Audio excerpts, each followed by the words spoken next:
A lot of times the things that we want to do are hidden behind obstacles that seem like insurmountable monsters. But those are the monsters that we have to fight.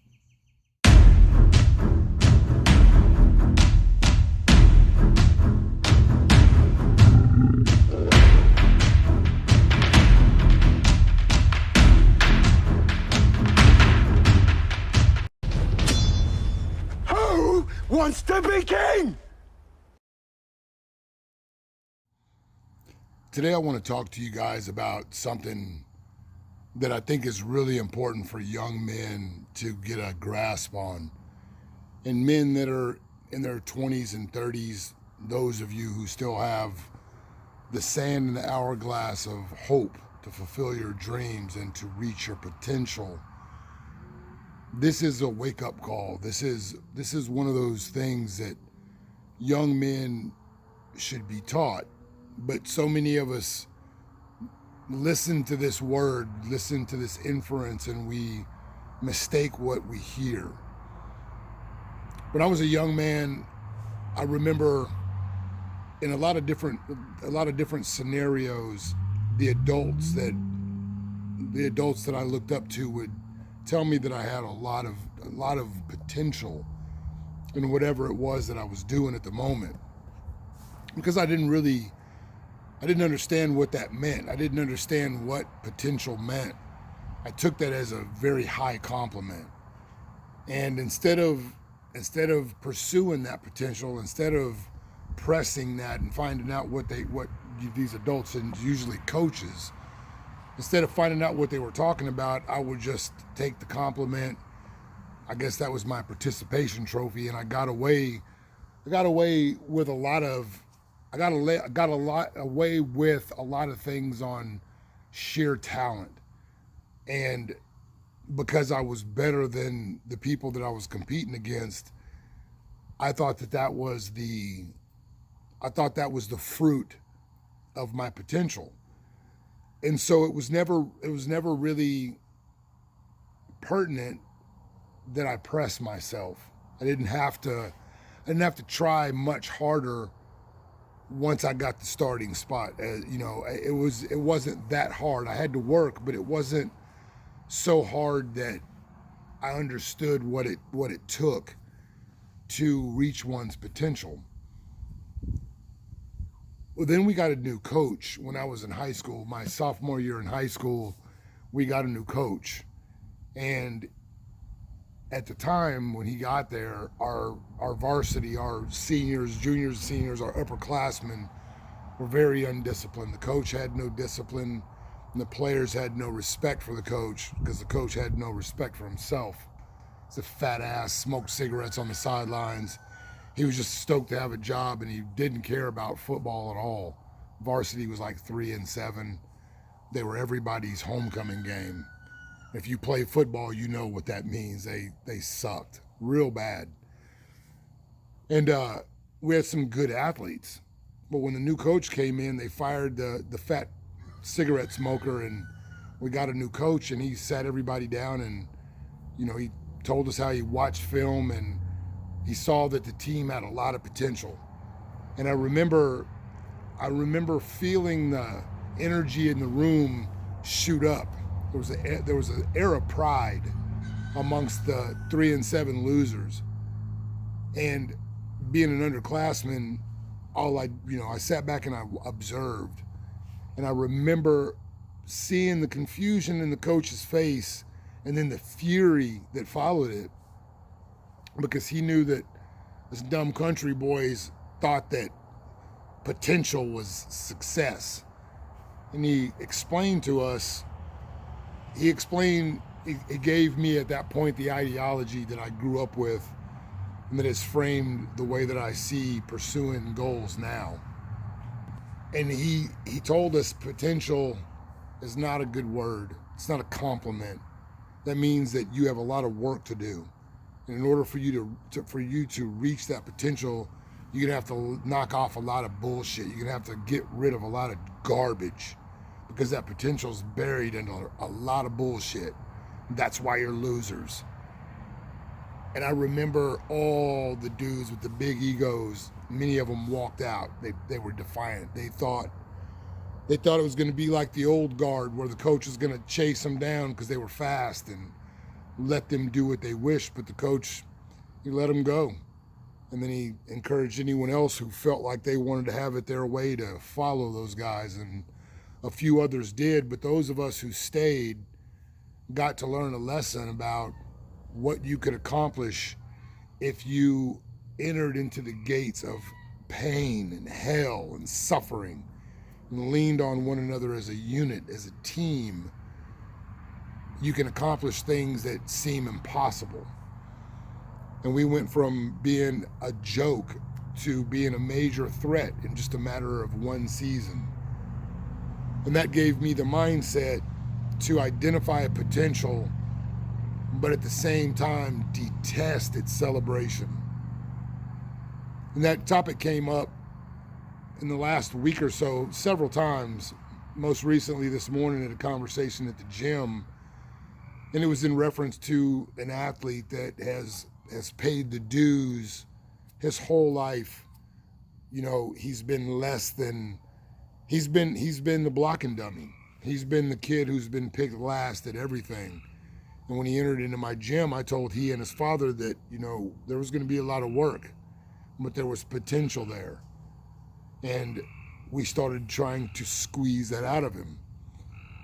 But the thing about potential, the double-edged sword, the sick romance that I have with that is I can identify athletes who have it, but it makes me furious when people have these gifts and don't lean into the work that it takes to bring them out for the world, for them to share that gift and to shine.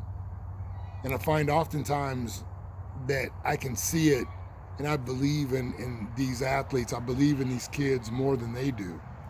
And I've had to come to a place of peace where, you know, I handle it like Rocky's trainer, where if this is what you want to do, then I'm not going to stop you from doing it.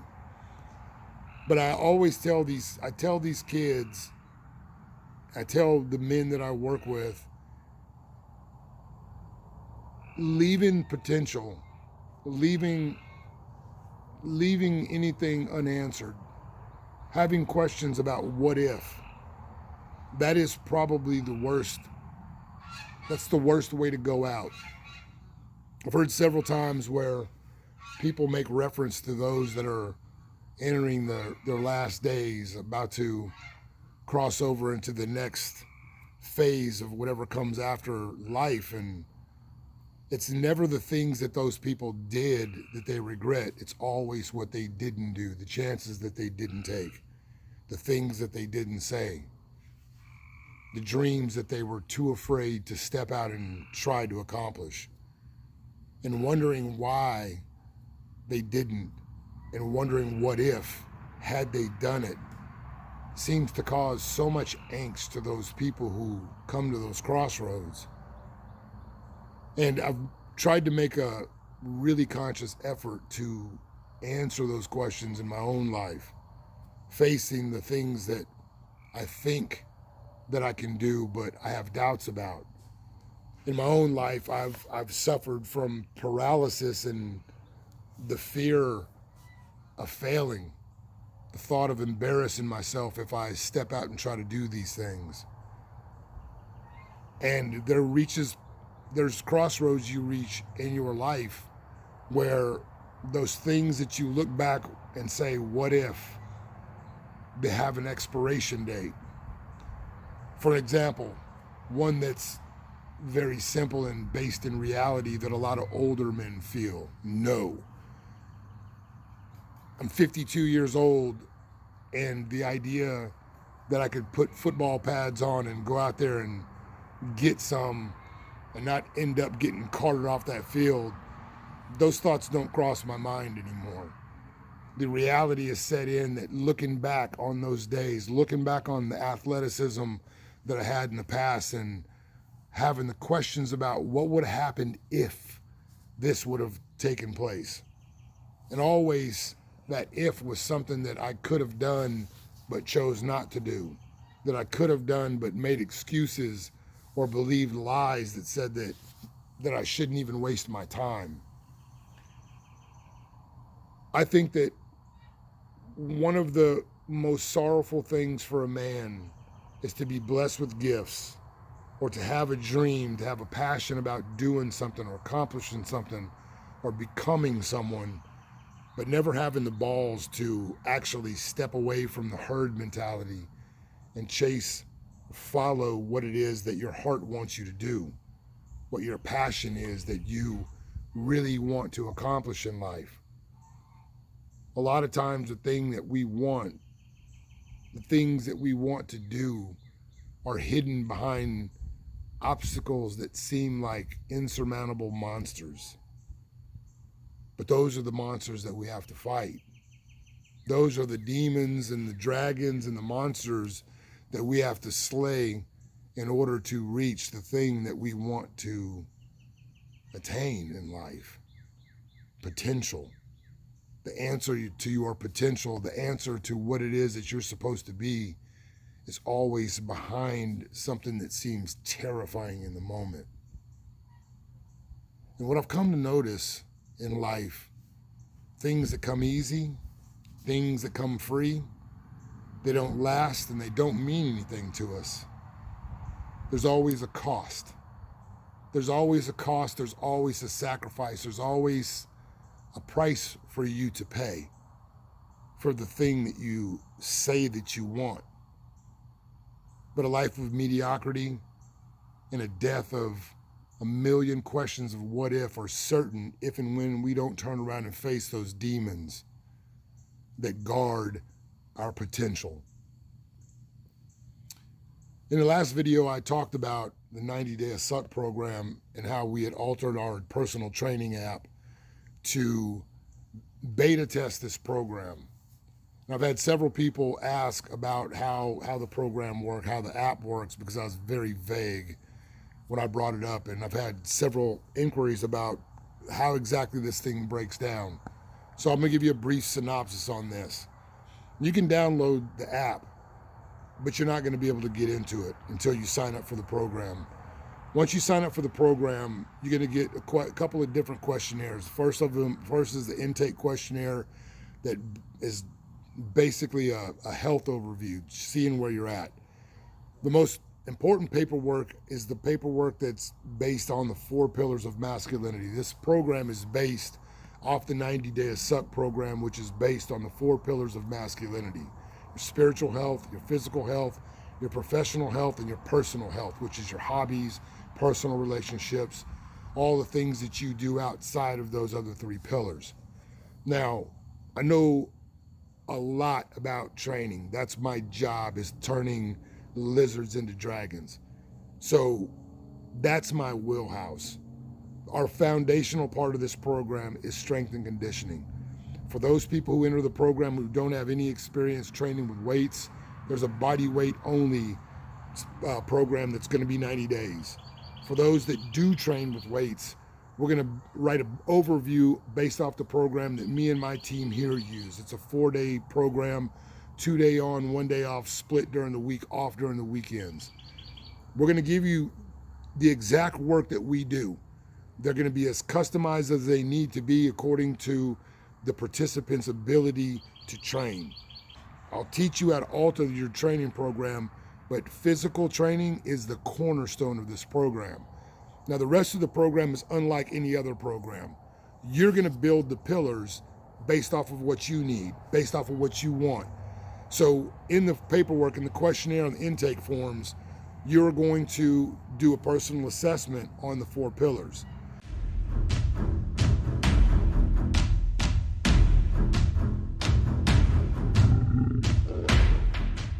So this information is going to let me know what it is that you are going to commit to doing. Once we engage in doing those tasks, for the first week, we're going to hold everyone accountable to the thing that they say they're going to do. I'm not writing this program for you. You're writing it for yourself. All I am is the general that's shaking your bunk in the morning telling you it's time to get up and at night checking in and asking you, did you get your work done? Like I've said before, there's tons of programs. You can go and get whatever information you want off of the internet. I'm not selling you a program. This is selling you a result. If you commit to this program, you last the 90 days, I guarantee you, you will take multiple steps toward the man that you want to be. And at a very minimum, when you look in the mirror, the person that you see looking back at you is going to be drastically different than the one that you see today. So if you're interested in taking this journey, send me an email down here, this link below, this email below, Operation Reengage, and I'll send you the next step. If you have any questions, let me know what they are and we'll get after it. Out.